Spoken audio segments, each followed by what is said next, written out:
So this last part of the class today, I'm basically going to hit two topics, and this first section is going to be kind of a quick and dirty overview of what is the complete exam to review.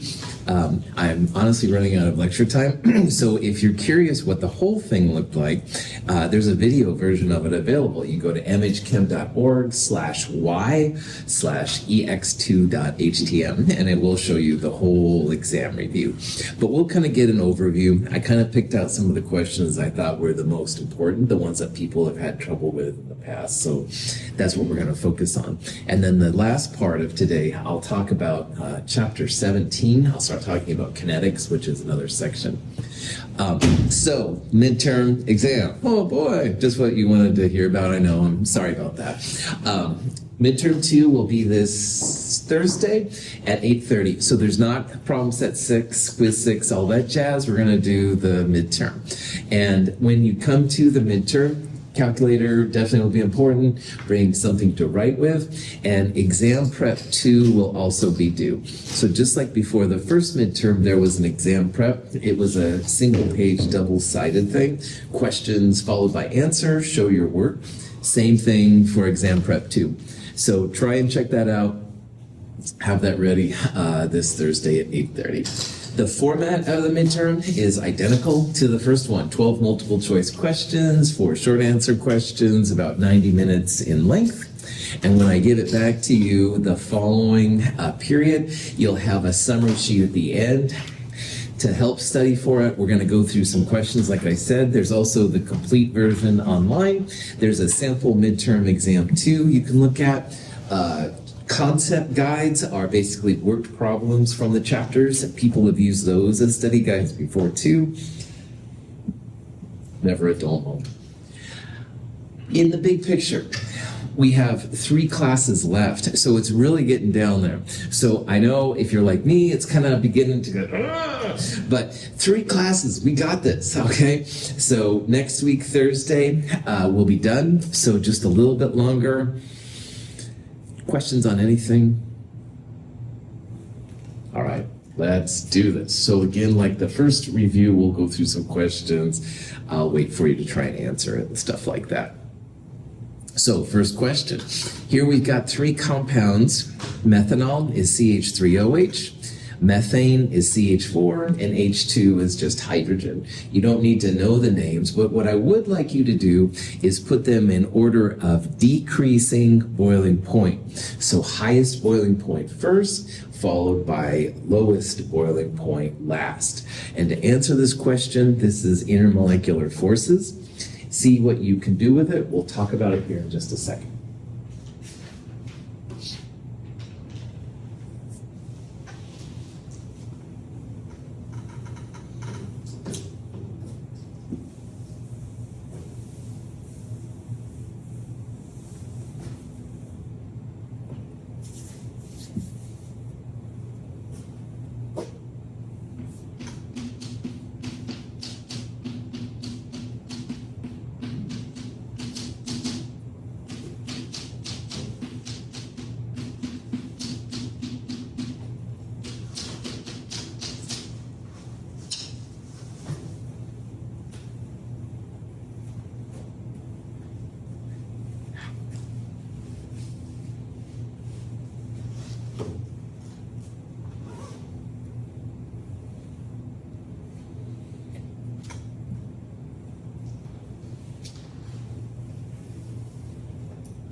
Okay, so when it comes to boiling points, freezing points, these kind of things, the 2 things to think about. Number 1 is molar mass. More grams per mole will be harder to get in the air if you're trying to boil it than a smaller grams per mole. That's one thing, but More importantly in this problem, think about what the intermolecular forces are. So I've drawn out here the Lewis structures for all of these. You don't really probably have to do this, but it's the best way to do it. If you look at just H2, all right, hydrogen and hydrogen, as they pull electrons, and they will a little bit, but the hydrogens will be equal, okay? One hydrogen doesn't pull more than the other hydrogen. So this would be considered a nonpolar molecule. And anything nonpolar will be induced dipole, which is the weakest of all the forces. Now, CH4 right there, that carbon is in the middle of all hydrogens. And again, each hydrogen is going to pull in its own way, but carbon is surrounded by nothing but hydrogens. So CH4 also is nonpolar, and it's going to be the induced dipole force. So when it's the same force, you look for the largest molar mass. And the largest molar mass would be harder to throw in the air, if you will, than the smaller one.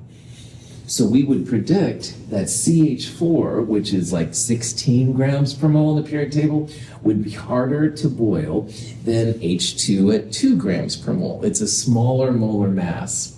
So this one should have a higher molar mass, or excuse me, a higher boiling point than this one. Same force, but more mass takes more energy to put in the air.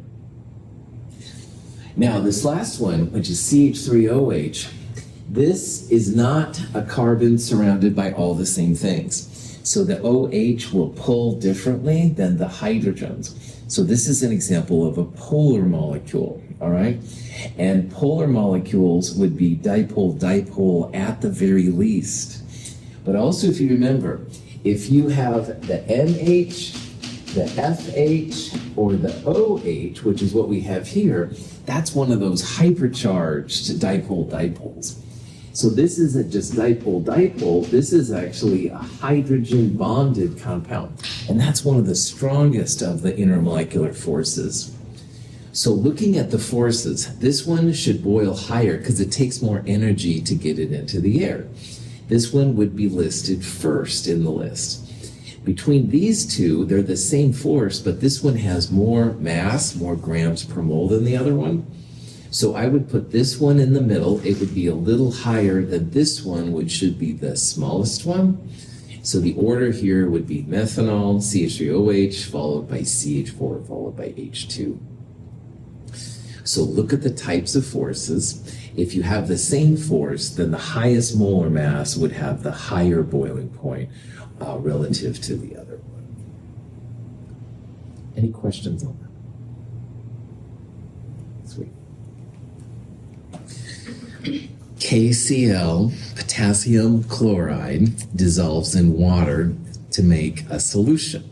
We'd write it as KClAQ. But if you remember, when KCl is in water, it doesn't really stay as water. It dissociates into the ions.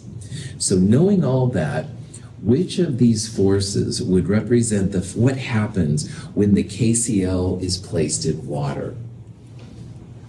Answer E is not correct, by the way. That's its own thing. So.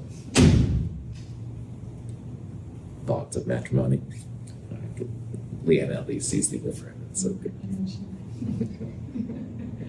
Thank you for laughing. So.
If KCl was by itself, that's an ionic compound, we would say it had ion-ion forces. But we're not talking about KCl by itself. Water by itself would have the hydrogen bonds, like we talked about, HOH, that's one of the stronger intermolecular forces. But we're not talking about water by itself. We're talking about what happens when the KCl dissolves in water. Now, it doesn't just dissolve, but it actually dissociates into K plus and Cl minus ions. So when the solid goes away, that's what happens, they break up. Well, K plus and Cl minus are both ions. And water is polar, so it has a dipole. So you have an ion, you have a dipole. This would be the ion dipole force. The ion dipole force is what's responsible for getting things to dissolve in water. All right, that's why we're studying it more than anything. So at home tonight, you put some table salt in water and watch it dissolve. Woohoo! Ion dipole force in effect. It's not that exciting, but still. Questions on how to identify? Yes, go ahead. Is it just a good rule of thumb that if something's an aqueous solution, it's going to be ion dipole? Oh, cool. A lot of times, Caitlin, that would be true. But like your coffee drink. Your coffee is water, AQ, but it's probably not a lot of ions. Like you might have a little salt or whatever, but probably it's more like caffeine and whatever the flavoring in would be organic. All of the organic things in water would be probably dipole, or maybe dipole-induced dipole.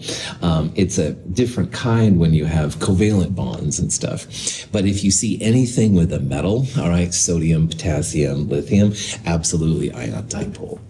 So Caitlin brings up a good point. If something's dissolved in water, it's either ion dipole if there's a metal and a non-metal.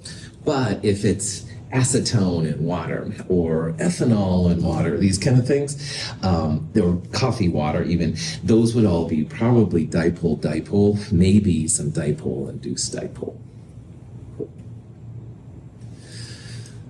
All right. I will put this on, but honestly, there's not much to do here. This is a phase diagram. Phase diagrams always look kind of like a Y if you use your imagination a little bit. To the left of the Y, that's the solid. To the right of the Y, that's the gas or vapor phase. And in the middle of the Y, that's the liquid phase. So in this problem, if you wanted to know what the phase was here at 1 millimeter of mercury, you go on the Y-axis, which is usually pressure, that would be here, and you just go over to wherever 55 is, which would be around there, and it looks to me like that's going to be a vapor or a gas. If you had 760 millimeters of mercury, which is 1 atmosphere, and say 80 Kelvin, you'd go right there, and that would be a liquid, stuff like that. The triple point is that point right there. That's an important point to know because all three phases would exist at the same time on that one. Questions? All right. Again, we're kind of hitting the greatest hits here of this thing a little bit. This is a question on mole fraction, and it's mole fraction of ethanol. And here we have 92 grams of ethanol in 270 grams of water. You can use that information to find the mole fraction. Now, to make it a little bit easier on you, ethanol is 46.1 grams per mole. So knowing that then, water is 18.02 grams per mole. Anyway, if you know those two, it'll make this problem easier. See if you can figure out what the mole fraction of the ethanol will be in this problem. We'll talk about it here in a little bit.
Okay. So mole fraction gets that wild chi X symbol, and mole fraction of the ethanol. Ethanol, as you'll see in the later class, is abbreviated at OH a lot, so we won't throw out ethanol all the time. But anyway, mole fraction of the ethanol would be the moles of the ethanol on the top, and you divide it by the total moles. So that would be moles of the ethanol plus moles of the water. So you've got to turn the grams into moles by dividing by the molar masses. Your answer, these chi's, will always be larger than 0 and less than 1. So if you get a number that's not in that range, then something is wrong. So 92 grams divided by 46.1, that would be your moles of ethanol. 270 divided by 18.02 would be the moles of the water. So plug this in. Here are the respective moles. It comes down to basically 2 divided by 17.12, all right? So the mole fraction of the ethanol is 0.12. Any questions on that?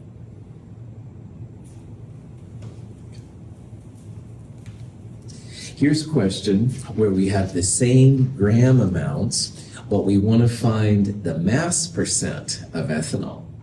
So mass percent is going to be grams of the ethanol now instead of moles. Grams of ethanol divided by grams of ethanol plus grams of water times 100%. And these things are truly percent. So the percent mass of the ethanol, you would take the grams of ethanol divided by total grams times 100%. See if you can figure this out. We'll talk about it in just a little bit.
Okay, so mass percent, grams of what you're looking for on top, divided by total mass times 100%.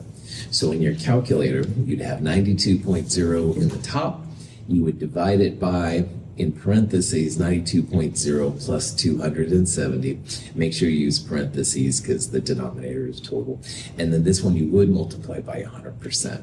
So if you got 25.4%, cool for school. Any questions on that?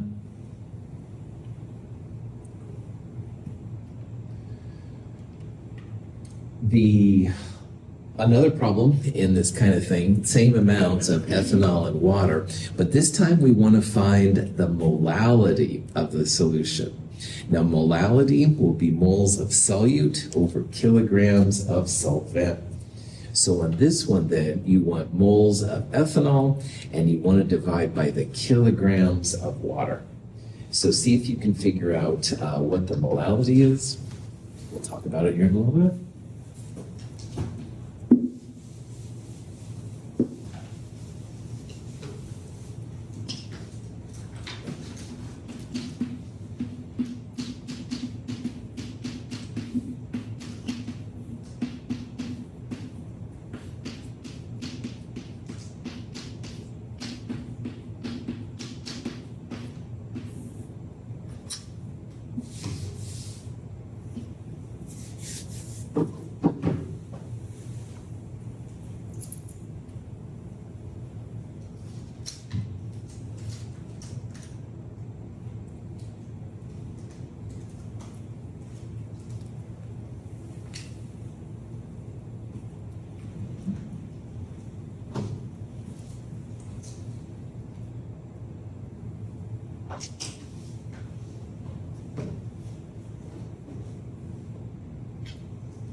Okay. So 92 grams ethanol divided by the 46.1 number will give you the moles. I think it comes out to be like 2 moles. You'll divide it by the kilograms of water. So 270 divided by 1,000, 0.270 kilograms. So moles divided by kilograms. If you got 7.41 mole out, pat yourself on the back. And if you didn't get it and you have any questions, of course, please let me know. So, any questions, any of this? Trinity? I got the answer. It's just my Wi-Fi is bugging, and then so I can't send into iClicker. Sorry. Is it like, can you get on Wi-Fi at the? I can help you with Wi-Fi anyway, but I'm just trying to sign in. I can't remember my password, and so. But I'll figure it out. I'm sorry, Trinity. I'm not as good at helping with. I can help you with molality, but these kind of things. I get how to do it. But Okay, that's the important part. Yeah. So pat yourself on the back too. Okay, Are we supposed to give it on there because my trial right now? it's okay. You can pay for extra. You don't have to do it. It's extra credit, Leanne, but it's not required. Okay, so don't lose any sleep about it. I don't even know how much it is. Is it $15 or? I may be quoting something. I bought the remote, so I don't have to pay. Cool. Then you're good. Not critical. Any questions? Okay. Now, the king of the units is still molarity. Molality, little m, molarity, big M.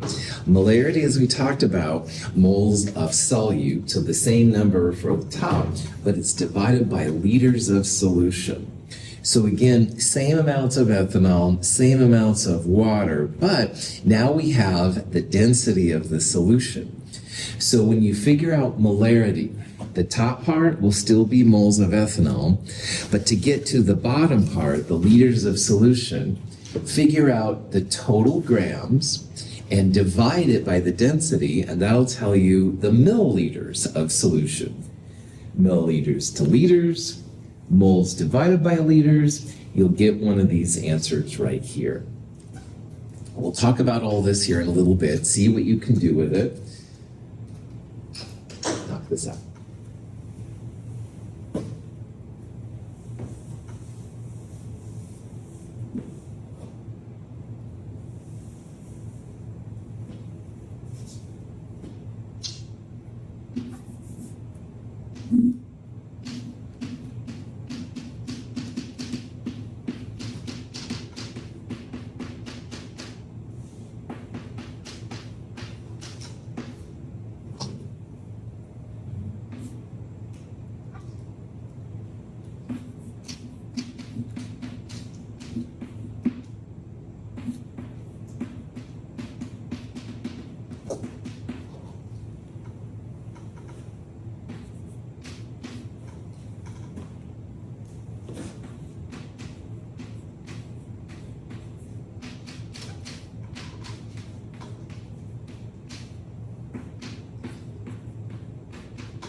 Thank you.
Okay. So, molarity, the big unit.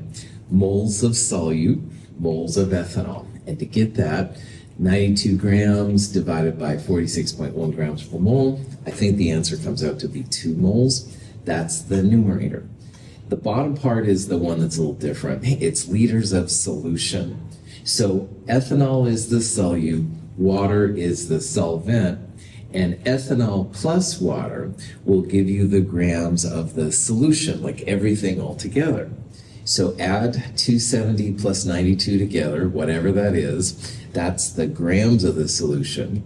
Then you divide by the density, which has to be given to you. Grams divided by grams per milliliters, you'll get the milliliters of solution. And if you take that and divide by 1,000, you'll get the liters. I think it comes out to be this number, 0.370. It would be 0.370 liters, though it's not molarity, because we still need to take the solute and divide it by the volume in order to get the molarity. So here's all the fun math. 92 grams divided by the molar mass gives you 2 moles. I added the grams of solution together and divided by the density and then divided by 1,000. That got 0.370 liters. Moles divided by volume, 2.00 divided by 0.370, 5.41 molar would be the answer here. So, yeah. I really don't know. Like, okay, I don't know. Like, can you tell me where I went wrong? I did. Okay, so I did the 92 plus 270, which is, ends up being 370 milliliters. Which is Good. 370 liters. Right on. And then I took the 92 grams of ethanol. And when I did my conversion, I got 5.1. And so I did 5.1 over 370. Cool. I got 13. Yeah. So what number did you use for the molar mass of ethanol? This is the grams of the... Oh, I used water. There you go. Yeah. Okay. Yeah. 92 divided by 18, that would give you a number closer to 5. Yeah. Okay, that No. makes so much more Caitlin, that's a great question. I'm doing everything right. Why that makes so much more sense. You should also pat yourself on the back because you had the right process. You were just using the wrong molar mass, That man. makes a lot more sense. Completely understandable. Yeah, not a big deal, man. So, but you're seeing the pathway, and Yeah. that's my goal here, right? I want you to make mistakes now, so that Thursday, then you've got this, right? So, excellent. Other questions? No dumb questions, that's for sure. All right. So you can see how grams of solvent can be turned into moles. You can do mole fraction, molality if you turn the grams into kilograms, et cetera, et cetera. This one is just a tiny bit different, but it's not that crazy or anything. You just want to add the grams together. If you see a density, that is only used if you have a molarity. If you had a molality or something like that, you'd leave it alone. Cool. Any questions? One final note, if you had a problem with both molality and molarity, molality is almost always greater than molarity. So on the last problem, the molality with these same numbers was, I think, 7.41 molal. And here the molarity is 5.41 molar. So if you're doing a problem that asks for both molality and molarity, the molality 99% of the time greater than molarity. So that's one little hint that sometimes helps if you're doing these kind of problems too. Questions? Any of this stuff? Okay. Henry's law is for gases. Excuse me.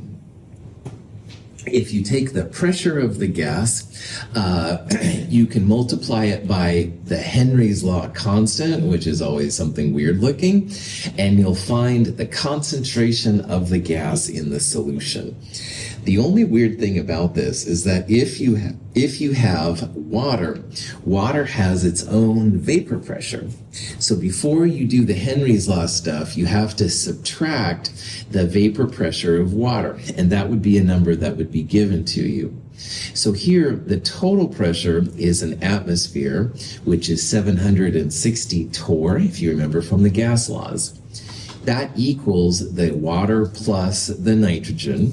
First, you've got to subtract the water to get just the nitrogen, and then you'll multiply it by this number to get one of these answers right here. So see if you can figure that out. We will talk about it here in just a little bit.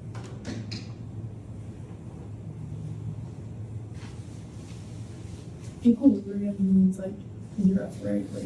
It means it's constant, right? It's not going to change and stuff. So if you're not at equilibrium, Caitlin, these numbers might change a little bit and stuff. So yeah, that's a great question.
All right, so Henry's law, it looks something like this, where S is the solubility, that's the moles per liter answer you're looking for.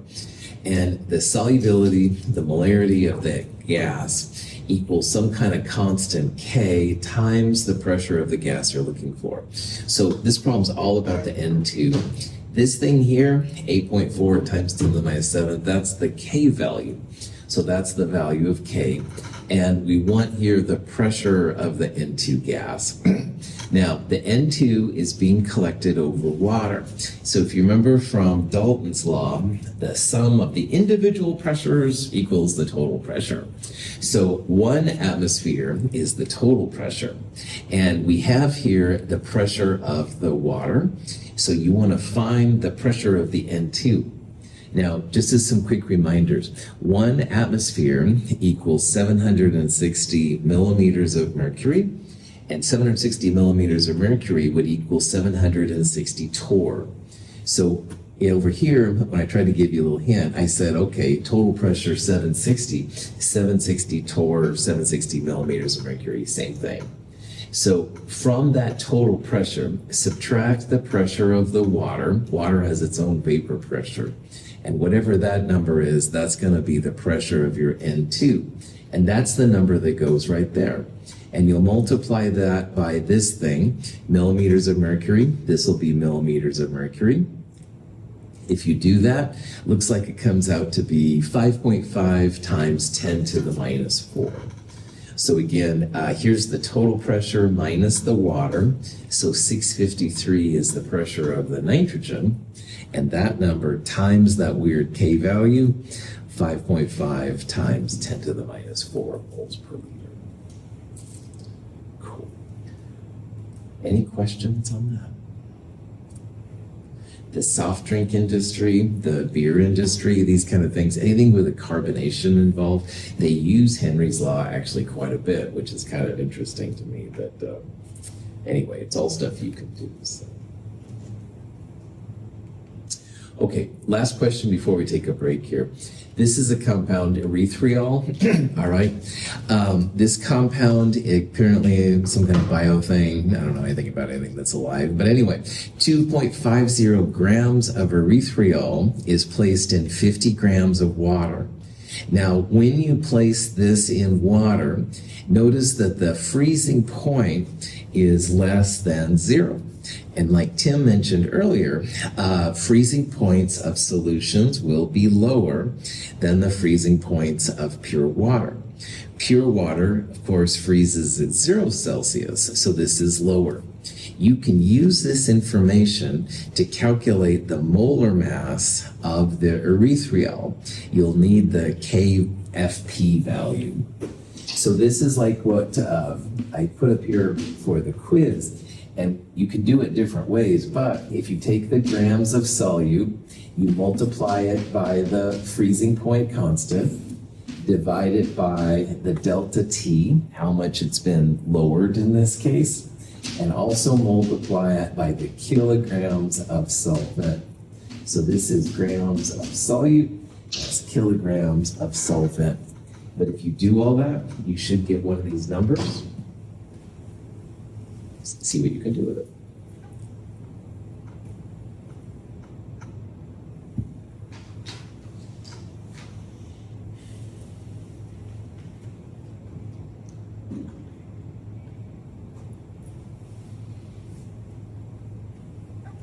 Yeah. Does my delta T have to be positive in this case? Good quill. It should be absolute value because on the bottom. Absolute value is the way to go. You bet. Molar mass has to be positive, so just absolute value it. Good. Caitlin brings up a good point. Negative masses don't fly in chemistry. So if you have to, just absolute value everything. So excellent question.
Okay, so the real reason why we're studying freezing point and boiling point and osmosis 2 is to find the molar mass of an unknown.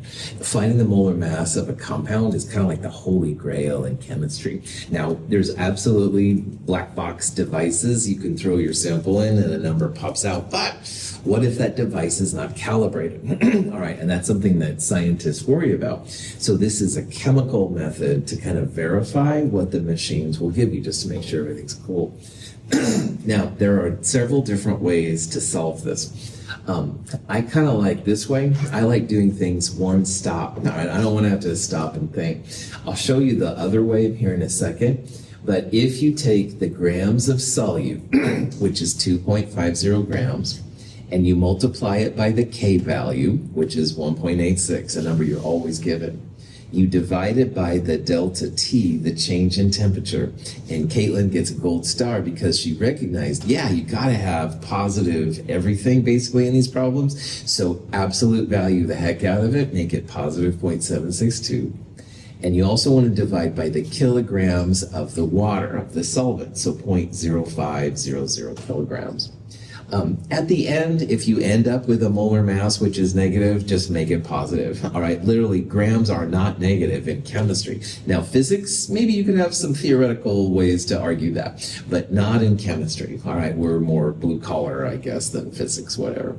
Anyway, you don't have to do it this way, though. Molality equals delta T divided by K. So here's the actual molality. Molality is moles over kilograms, so you multiply by the kilograms to get the moles of erythritol, the solute, grams divided by moles, 122 grams per mole. Okay. So either way is great. This is the one stop, this is either way. In those of you in lab, you can use this equation or do it this way. Either way is fantastic. At the end of the day, your molar mass has to be a positive number because you're tight. Questions on any of this? Okay. This is a great place to take a break. All right. Again, the full version is online. So this is kind of like a greatest hits kind of. I really, really, really wanted to push these on you so you could see them, help you for Thursday. We're going to take a break now. It's about 10:55-ish or so. We'll start back talking about chapter 17. That won't be on the midterm, but I need to start talking about it to get all the information here because we only have 3 classes after this left. So take a break unless there's any questions. Yeah. So is there going to be homework for chapter 17 due on Thursday? It'll be due on Tuesday of next week. So next Tuesday, Trinity will do class presentations after we do the problem set 6, quiz 6 kind of thing. So next Tuesday, we'll definitely look at that material in problem set 6, quiz 6, seminar self-quiz, and then we'll do the class presentations afterwards. Excellent question. Yeah. But not Thursday. That's the important part. Yeah. Other questions? All right, definitely take a break, stretch your legs, and we'll come back to this here in a little bit. So.